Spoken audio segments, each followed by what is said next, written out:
من يهده الله فلا مضل له ومن يضلل فلا هادي له. أشهد أن لا إله إلا الله وحده لا شريك له وأشهد أن محمدا عبده ورسوله. اللهم صل وسلم وبارك على نبينا محمد وعلى آله وأصحابه ومن تبع سنته إلى يوم الدين. أما بعد.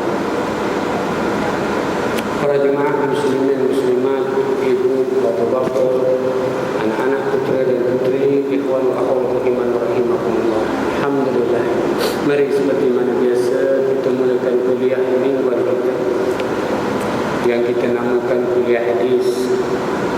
Dengan sama-sama kita merendahkan diri, sama-sama kita merafakkan setinggi-tinggi puji dan syukur hadirat Allah Subhanahu wa taala yang telah memimpin kita sampai ke tempat yang mulia ini.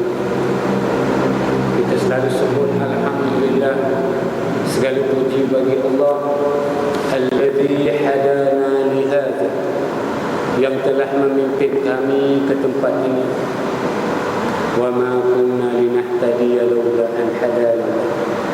Kalau Allah tidak pimpin kita, nescaya kita belum tentu lagi sampai ke tempat ini. Selalu saya sebutkan, perkara yang sangat susah untuk dilaksanakan adalah istiqamah.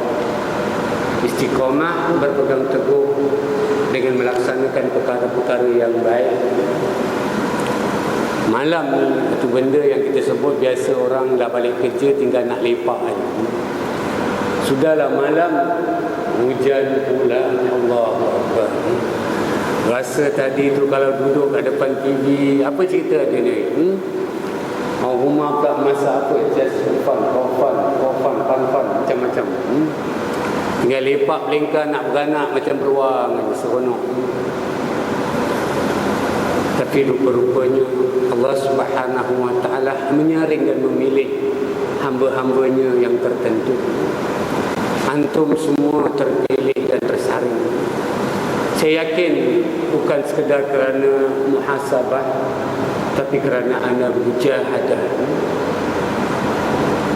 Muhasabah satu perkara yang kita sebutkan lama dahulu.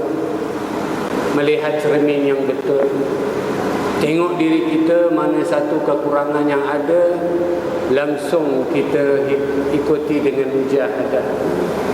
Maka itu kalau muhasabah, dia berhenti kat situ, dia tak jadi apa-apa. Dia tinggal kita tahu kita siapa, banyak pahala ke banyak dosa. Saya yakin semua yang datang ni telah muhasabah. Mungkin ramai kita di sini yang banyak dosa. Saya lah, bukan awak yang datang ni, semua banyak pahala. Tapi lantaran mujahadah, berjihad kita, bersungguh-sungguh kita melawan nafsu itu, kita datang di sini.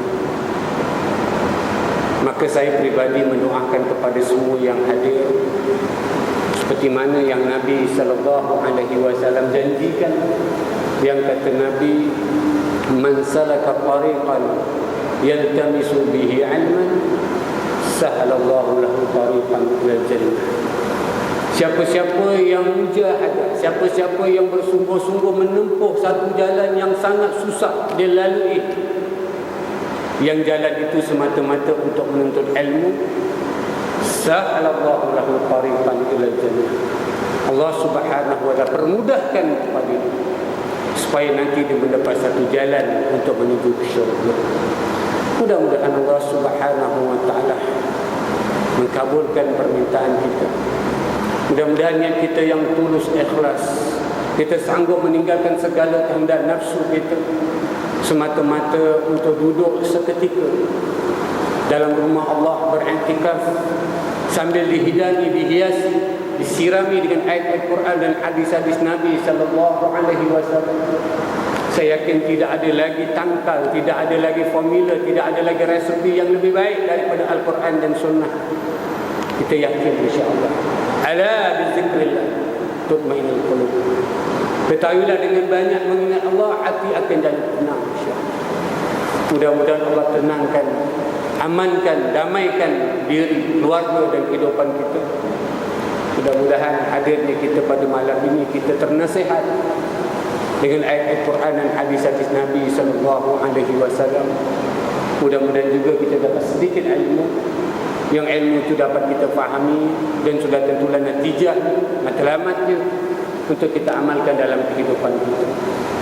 Amin amin ya rabbal alamin. Para jemaah muslimin muslimat rahimakumullah, alhamdulillah bagi yang hadir minggu lalu masih ingat, yang absent, yang tak datang tentu tak tahulah. Minggu lalu Allah Subhanahu wa taala izinkan kita berpindah satu lagi hadis dalam kitab Riyadhus Shalihin, taman-taman bagi orang-orang yang saleh. Mudah-mudahan kitab ini menjadikan kita orang-orang yang saleh. Kitab yang dikarang oleh seorang alim, seorang yang alim, Yahya bin Sharaf ataupun Abu Zakaria, lebih terkenal dengan panggilan Imam Nawawi, yang lahir pada tahun 631 Hijrah, wafat pada tahun 676 Hijrah. Lahir di Nawa, di selatan Syria, dan wafat juga di sana dan dimakamkan di sana juga. Beliau mengarang satu kitab yang kecil yang mengandungi 1893 hadis, dibagi-bagikan kepada 372 bab, dan alhamdulillah pada minggu lalu kita dapat berpindah kepada hadis yang keempat daripada bab yang ke-65. Bab yang sedang kita pelajari, bab zikrul maut wa qisaril amal. Bab yang menceritakan tentang masalah kita disuruh, agama menganjurkan supaya kita ni nak banyak-banyak ingat mati. Sehingga kan pada hadis yang lain Nabi pernah bersabda, afdalun nasihat an-nasihat lil maut. Seutama-utama nasihat adalah nasihat tentang kematian. Bukan saja bab ini bab yang sangat cantik dan mulia disuruh kita hari ini, yang hari ini kita hidup di negara yang serba mewah, dalam keadaan yang kita ni Allah Subhanahu wa taala berikan kemudahan daripada banyak orang-orang Islam. Daripada 7.7 bilion, 1.7 bilion umat Islam ni kita tersaring dan terpilih hidup satu negara yang aman dan damai. Rezeki yang melimpah ruah. Apa kita nak semua kita dapat. Ditambah lagi kita tidak diuji seperti mana ramai lagi orang-orang yang hidup di negara yang Allah, negara yang Allah lahirkan para nabi, negara yang keluar daripada negara itu ulama-ulama yang besar. Syria, Palestin, Mesir. Selalu duduk dan muhasabah diri kita, apakah kelebihan kita kalau nak dibandingkan dengan mereka. Singapura ni belum pernah ada nabi. Allah tak pernah utus nabi daripada Singapura. Allah tak utus di Singapura ni ulama-ulama yang sehebat Imam Nawawi. Imam Nawawi orang Syria. Tapi kehidupan kita yang begitu hebat, jangan sampai kita akhirnya terlalai daripada mengingat akan kematian. Sebab ni cantik dan mulia, disuruh kita gustan. Jangan lebih laju daripada lajak. Pelan-pelan sikit. At least kehidupan yang sungguh mewah ini, sekali-sekali kita letakkan diri kita bahawa kita ni wajib mati. Terlalu banyak ayat yang Allah letakkan dalam Al-Quran yang selalu kita hafal. Kullu nafsin za'iqatul maut. Setiap yang bernyawa, setiap yang hidup, setiap namanya makhluk, dia pasti akan mati. Kullu man 'alaiha fan. Setiap yang namanya makhluk tadi pasti akan hancur binasa. Mengingatkan kepada kita, kita tak akan kekal. Kena gitu. Nabi Nuh yang umur 950 tahun, Nabi yang dimasukkan dalam ulul azm, Nabi yang diuji dengan ujian yang sangat berat, itu wafat. Apatah lagi Nabi Muhammad sallallahu alaihi wasallam, Nabi yang menjadi pelengkap Nabi, Khalilullah, kekasih Allah Subhanahu wa taala, wafat. Sehingga Allah turunkan ayat Quran, afa in mat, Muhammad kalau kau mati ahumul halidun, apakah mereka ni tak mati? Kita mati. Dan saya yakin semua orang tahu dia akan mati. Bukan saja orang kafir, orang yang tak ada agama, etis, mulhid dipanggil, pun tahu mereka pasti akan mati. Soalan kita bukan masalah mati, tetapi kematian seseorang itu, apabila datangnya mati, statusnya, darjat mereka tak sama. Itu pembahasan kita. Kalau mati kucing pun mati, babe. Kalau mati apik, mutu, Johnny pun mati juga. Tapi semua yang mati tadi statusnya tak sama. Orang-orang kafir yang kalau dia mati, Allah sebut dalam Al-Quran, innal ladzina kafaru wa matu wa hum kuffar. Sesungguhnya orang-orang yang kafir itu kalau dia mati dalam keadaan kekafiran, ulaika alaihim la'natullah. Orang-orang ini Allah laknat, wal malaikah, malaikat pun laknat, wan nasi ajma'in, dan juga manusia-manusia keseluruhannya. Apapun yang namanya kafir, tak ada agama sekalipun yang dinamakan atheist ke free thinker, kalau dia mati dalam keadaan kafir, Allah laknat, malaikat laknat, seluruh makhluk-makhluk laknat. Hatta kalau dia itu misal kata kafir tapi di kalangan ahli kitab, Yahudi ataupun Nasara, Allah sebut ayat yang selalu kita baca, innal ladzina kafaru min ahli kitab wal musyrikin fi nari jahannam khalidina fiha ulaika hum syarrul bariyah. Sungguh kalau orang tadi kafir, sama ada dia Yahudi ataupun Nasrani ataupun musyrikin, kalau dia mati dalam keadaan demikian, mereka ni tempatnya dalam neraka Jahannam. Mereka kekal di dalamnya kerana mereka sejahat-jahat makhluk. So yang kita nak bincang ni, status ketika seorang mati itu tak sama. Kita cerita macam itu. Kalau mati semua orang mati ya tak? Tapi status ketika seorang mati, derajat, value-nya, seseorang tu mati tak sama. Sejarah telah melukis, saya sengaja ulang. Ada seorang sahabat Nabi sallallahu alaihi wasallam yang namanya Ubaidillah bin Jahsi. Anda kena ingat Nabi ada seorang isteri yang namanya Zainab binti Jahsi. Ini abang dia. Ubaidillah bin Jahsi ni was-sabiqunal awwaluna, orang yang mula-mula masuk Islam. Bukti dia mula-mula masuk Islam kerana dia antara orang yang hijrah ke Habasyah. Hijrah ke Habasyah 2 kali, tahun 3 dan tahun 4 pertengahan sebelum tahun 5. Artinya dia masuk Islam tahun pertama, kedua atau ketiga. Orang yang mula-mula masuk Islam ketika itu, siapa masuk Islam kena bunuh.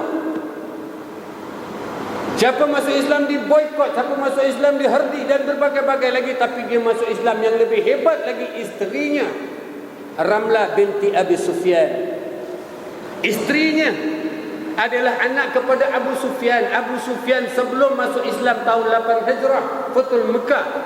Dia ini orang yang paling kuat memerangi Nabi sallallahu alaihi wasallam.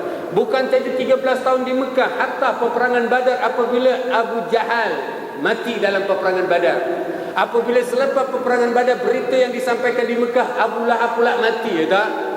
Dialah orang yang mengambil alih tata pemimpin orang-orang kafir Quraisy yang memerangi Islam. Dia sambung dengan peperangan Uhud dan berbagai-bagai lagi. Orang yang kita cakap memang perang Nabi habis-habis. Anaknya perempuan ini menjadi isteri kepada Ubaidillah bin Jahsi. Saya tanya anda semua, kita ni dapat bapak mertua yang garang aja seram, betul? Kalau dapat bapak mertua macam arwah yarham ni Ahmad Nispu, okeylah. Hari ini dapat bapak mertua, wah Raden, misai melintang akabah penuh, kita pun seram. Ubaidillah bin Jahsi bapak mertuanya Abu Sufyan. Tapi dia masuk Islam dan dia tak takut dengan bapak mertua dia. Bukan saja ketika itu orang masuk Islam parah, diuji dengan berbagai-bagai ujian, dan dia masuk Islam, isterinya Ramlah binti Sufyan, dan dia bawa berhijrah ke Habasyah. Orang yang hebat macam ini hidup zaman Nabi, mendengar ayat Quran yang dibaca oleh Nabi, duduk di kelengin Nabi. Bila sampai di Habasyah, dia murtad. Najasyi Raja Habasyah masuk Islam, dia pula masuk Kristian. Anda lihat derajat dia tak sama kan? Walaupun pada permulaannya sangat hebat, dia tak, tapi at the end, ketika dia mati dalam keadaan murtad. Orang-orang kafir tadi saya katakan, Allah SWT sebut siapa yang mati kafir, aku tak kisah dia ahli kitab sekalipun. Artinya orang yang ada Nabi, orang yang ada kitab sekalipun, kalau dia mati dalam keadaan bukan Islam, ya ayyuhallazina amanu taqullaha wa taqullaha haqqa tuqatih wa la tamutunna illa wa antum muslimun. Lebih cerita. Kalau mati bukan dalam Islam, hatta dia Yahudi ataupun Nasrani, waliyadzubillah tadi kita sebut, dia memberitahu kepada kita bahawa iman ini kepunyaan Allah Subhanahu wa taala. Ya Allah SWT sebut, kalau aku nak ambil, bila-bila aku boleh ambil, dan kalau aku nak beri, bila-bila aku boleh beri. Cerita yang kita cerita tentang bagaimana Abu Lahab dan juga Abu Talib. Kalau kita lihat dua pakcik Nabi ini yang sangat berbeza sangat. Satu memang perang Nabi habis-habis, yang satu bela Nabi habis-habis. Yang bela Nabi habis-habis ini Allah SWT juga tidak izinkan untuk mendapat iman. Akal kita tak boleh terima. Kalau Abu Lahab Allah tak berikan hidayah, logik. Tapi Abu Talib yang piara Nabi, Abu Lahab tak pernah piara Nabi. Abu Talib piara Nabi, ajar Nabi berniaga. Dan dialah orang di antara yang menjaga, hatta pernah meletakkan dadanya apabila Nabi SAW nak diherdi oleh orang-orang kafir. Allah tak berikan hidayah. Kata Allah, innaka la tahdi man ahbabta, walakin Allah yahdi man yasha. Kata Allah SWT, Muhammad, kau tak dapat beri hidayah kepada siapa yang kau sayang sekalipun, tapi aku yang memberikan hidayah. Dia menyatakan kepada kita hari ini tak cukup kita Islam saja, kita nak kena pastikan akhir hayat kita juga Islam. Itu kita cerita. Karena ada orang yang hidup zaman Nabi SAW yang masuk Islam awal, sanggup berhadapan dengan bapa mertua yang begitu garang memerangi Islam, dan dia berhijrah ke Habasyah, tapi Allah SWT tukar imannya. Mengingatkan kepada kita awal ini belum tentu betul. Yang selamatkan kita nanti ketika Allah SWT cabut roh kita. Ketika itu apakah status kita? Itu yang disebutkan, ya ayyuhallazina amanu taqullaha haqqa tuqatih, wahai orang-orang yang beriman, hendaklah kalian bertakwa kepada Allah dengan sebenar-benar takwa, wala tamutunna illa wa antum muslimun. Jangan kamu berani mati, kata Ibn Katsir. Jangan kamu nekat mati, melainkan kamu pastikan diri kamu telah serahkan benar-benar kepada Allah Subhanahu wa taala. Ada orang mati dalam keadaan kafir walaupun asalnya dia Islam. Ada orang mati daripada kecil, lepas balik kafir sampai akhir hayat pun kafir. Ada orang mati dalam keadaan munafik walaupun dia mengaku Islam. Anda tahu ada orang yang bernama Ubaidah, Abdullah bin Ubay. Kalau tadi Ubaidillah bin Abdullah bin Ubay, kemarin kita pernah cerita. Atau orang yang dia ni sudah dianggap sebagai pemimpin di Mekah, di Madinah, atau di kalangan orang-orang Arab. Hatta bila Nabi datang, dia tak confident yang Nabi boleh mendapat dia ini perempuan. Tapi bila Allah SWT takdirkan orang Islam banyak di Madinah, ramai di kalangan Aus dan Khazraj yang masuk Islam, akhirnya dia masuk Islam, tapi bukan nak mengamalkan Islam, tapi nak merosakkan Islam. Allah ceritakan, innal munafiqina fi darkil asfali minan nar.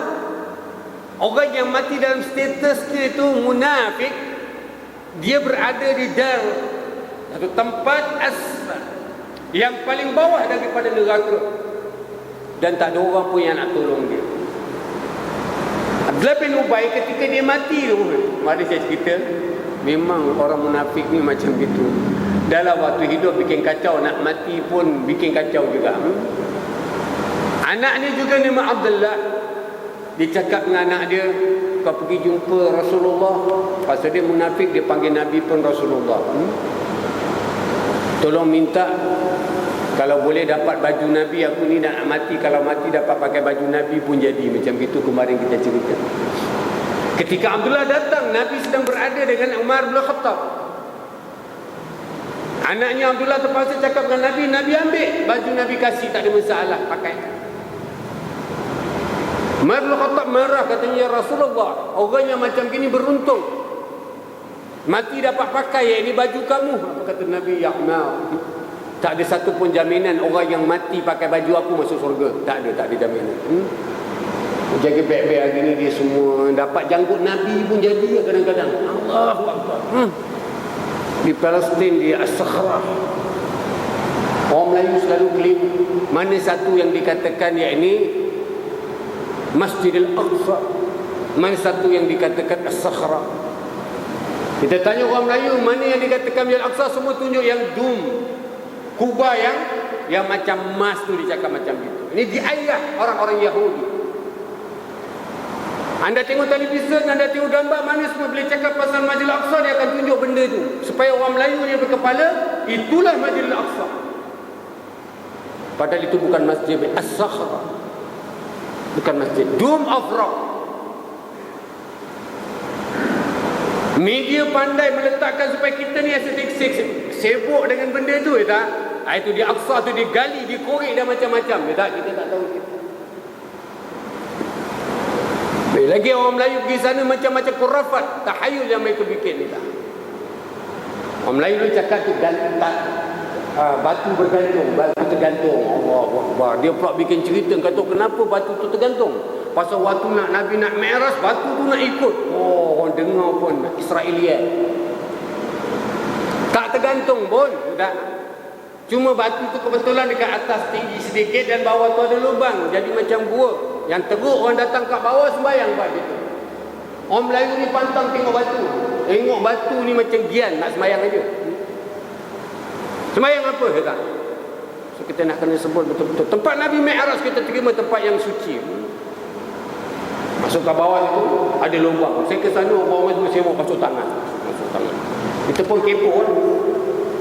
Cakap, Haji, ini apa cerita masuk tangan? Ada ustaz pun cakap kat sini ada Nabi pergi janggut. Oh, ramai ni. Nabi sekali saja datang ke Palestin. Subhanallazi asra bi'abdihi lailan minal masjidil haram ilal masjidil aqsa alladzi barakna haula. Sekali semua hidup Nabi peristiwa Isra dan Mi'raj pada malam itu, lailan, satu malam. Ya Allah SWT berangkatkan Nabi daripada Masjidil Haram ke Masjidil Aqsa. Sampai di sana beberapa peristiwa berlaku, insya-Allah. Berlakulah cerita tentang masalah dengan boraknya, dengan Nabi memimpin solat, tak penting. Tapi takkanlah kat situ boleh tertinggal Nabi punya janggut. Dan ada orang pula yang jumpa janggut Nabi dan simpan kat dalam lubang. Orang Melayu masuk sibuk. Agama Islam agama yang mengajar kita jadi orang yang cerdik, orang yang pandai. Jangan jadi orang yang suka diperbodoh-bodohkan dengan cerita yang tak bertanggungjawab. Yang kita nak sebutkan di sini, kadang-kadang kita tak perasan lagi.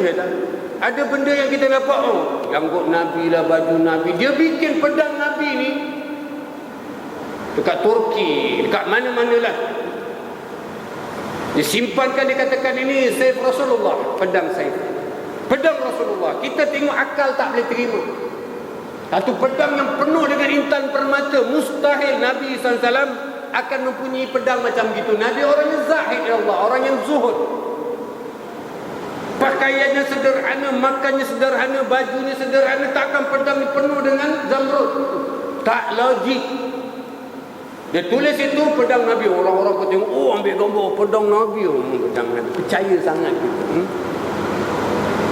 Agama suruh kita jadi orang pandai. Jangan melampau-lampau dalam menilai sesuatu cerita tadi.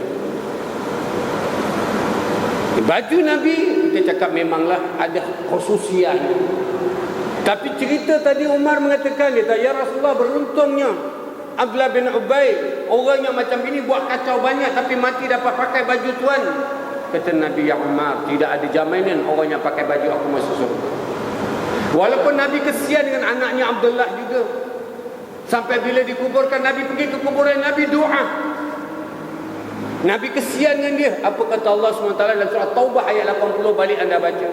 Kata Allah, astaghfir lahum Muhammad, walaupun kau minta ampun untuk dia, aw la astaghfir lahum, atau kamu tidak minta ampun, astaghfir lahum 70 marrah, atau kau minta ampun untuk dia 70 kali, fala yaghfirullahu lahum, Allah tidak akan ampunkan dia. Dengar betul-betul.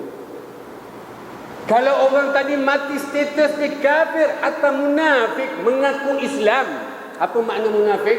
Menzahirkan keislaman, menyembunyikan kekufuran. Itu munafik. Orang kafir, zahirnya kafir, luarnya kafir, dalam pun kafir. Orang Islam, luar dalam Islam. Orang munafik tidak. Dia menzahirkan keislamannya, tapi dia membunyikan kekufuran. Hatta orang munafik mengaku Islam, mati yang Nabi kesian, Nabi doakan, Allah turunkan ayat Quran ayat 80 daripada surah Taubah. Muhammad, walaupun kau minta ampun untuk dia atau kau tidak minta ampun, sama aja. Hatta kalau kau minta ampun 70 marrah, 70 kali kau minta, aku tak akan ampunkan dia. Apa yang kita nak cerita di sini? Status ketika seseorang itu mati yang sangat penting. Barang siapa yang mati kafir, hidup dalam kekafiran, sehingga matinya juga kafir, apapun agama dia anut, hatta dia munafik sekalipun, derajat martabatnya, nilainya sangat hina di sisi Allah Subhanahu wa taala, seperti mana yang kita bacakan surah Al-Bayyinah tadi. Tapi barang siapa yang mati dalam keadaan Islam dan beramal saleh, surah Al-Bayyinah Allah sambung, innal ladzina amanu wa 'amilus salihat, barang siapa yang beriman dan beramal saleh, ulaika hum khairul bariyah, mereka ini sebaik-baik makhluk. Ini dia status yang paling penting ni. Apa yang kita nak sebut kesimpulannya, permulaan itu belum tentu membawa kepada kejayaan, melainkan akhir hayat ni. Walal akhiratu khairul laka minal ula. Kita selalu baca surah Ad-Duha. Akhir ni sangat penting. Macam kemarin kita cerita tentang happy ending, tak? At the end ni yang paling penting, tak? Atau saya sekolah dulu, saya dengar cerita ni dan kita baca dari akhbar. Dah ada akhbar keluar satu berita di India, di Delhi. Orang yang tengok wayang, balik wayang tadi marah dan dibakar panggung wayang. Kita pun tengok apa cerita ni, tak? Tengok wayang boleh marah sampai bakar. Rupa-rupa dia keluarkan status kat situ kerana cerita hari tu ending dia tak bagus, hero mati. Biasa hero menang last kan, walaupun hero pun kena pukul dengan gangster berdarah-darah, orang parah tak, dia lawan ni masuk laut, naik gunung, macam-macam tak. At the end hero menang, tomorrow happy. Tapi malam tu cerita dia hero mati. Oi, marah orang keluar, bakar. Ending ni paling penting sekali. Tajuk pembahasan kita, masalah yang bersangkut perkhidmatan, yang kita hari ini nak mendawamkan kebaikan yang kita lakukan ini, nak kita bawa sampai akhir hayat kita, kerana itulah postmortem. Postmortem seseorang itu nanti didatangkan, diberikan kitabnya daripada tangan kanan atau tangan kiri, atau dia dialihkan ke tempat kanan dan ke kiri, itu terletak pada akhir hayatnya. Itu yang Nabi sebut, lakinu ala mautakum la ilaha illallah. Talkinkanlah, ajarkan orang yang hampir mati di kalangan kamu dengan kalimat la ilaha illallah. Bila sahabat-sahabat tanya kenapa dia demikian ya Rasulullah, kata Nabi, fa innahu, sesungguhnya man qala ahli kalami la ilaha illallah dakhala jannah. Siapa yang mampu istiqamah